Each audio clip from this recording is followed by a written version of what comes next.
لما تحرم شيئا قل يا ربي يا مغني، ينسيك لا تتذكر، سلام على من يشكر. لما تذل روحك قل يا ربي يا معز، فإذا بك تنهى وتأمر، كريم لما يغفر.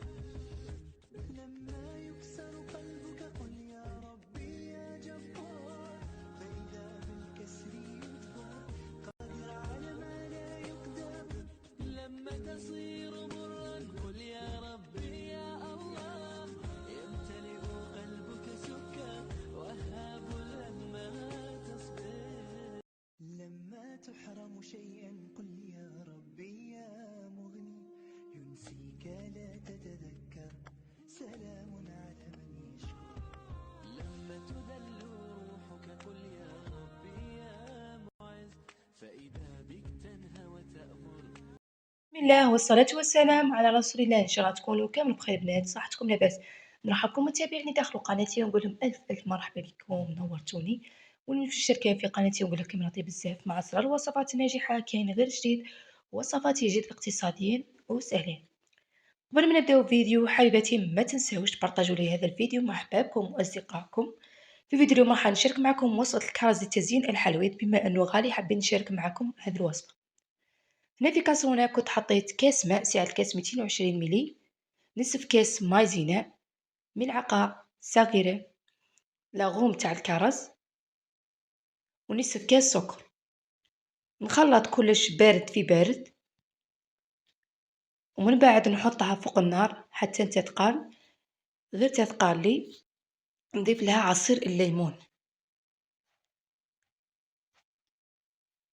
هنايا بعد ما ثقلت لي، هنا كنت في صحن حطيت قليل من الزيت ونحط الخليط، ونبدا نشكل فيهم كريات، ونجيب عود صغير ونبدا نثقب فيهم بهذه الطريقه. شوفوا الشكل تاعهم كيما تاع المحلات طبق الاصل.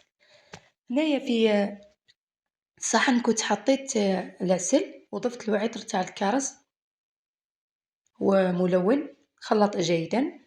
وانا بعد ما كملت هذاك الكرز اللي كنت خدمته معكم، راح مباشره نحطه في العسل اللي كنت خدمته.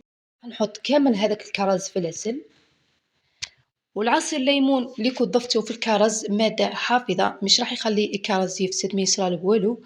وثاني هذاك الزيت اللي كنا ضفناه في الصحن، يعني هذا الكرز اللي كنت شاركته معكم صراحه كيما تاع المحلات، انه غالي عند لوازم الحلويات. سعر العلبه 26,000 وفيها 26 حبه، وحبات صغار وهنايا حبات كبار اللي كنت شاركته معكم. هنقسم معكم حبه باش تشوفوها صراحه كيما تاع المحلات. وهذه الوصفة تخرج لك كمية كبيرة، مش هذه الكمية فقط، راه مزات لي علبة أخرى. وهذه الوصفة اللي كنت شاركتها معكم راح تزينوا بها حلويات العيد.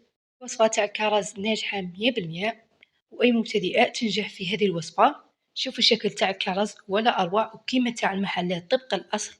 كي تستخدمي الكرز حطيه في الثلاجة بالعلبة نتاعو، راح يشد لك مدة طويلة.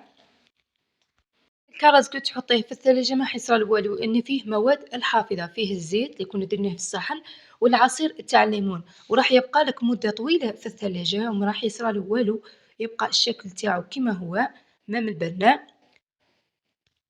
الوصفة اللي كنت شاركتها معكم اللي راح تزينوا بها الحلويات العيد.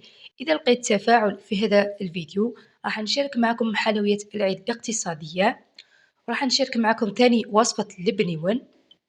غنشارك معكم بزاف وصفات، لذلك هذا الفيديو لازم يوصل مشاهدة أكثر.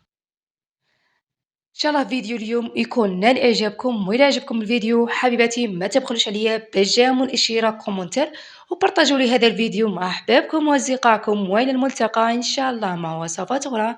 دمتم في لقناة أسرار وصفات الناجحة.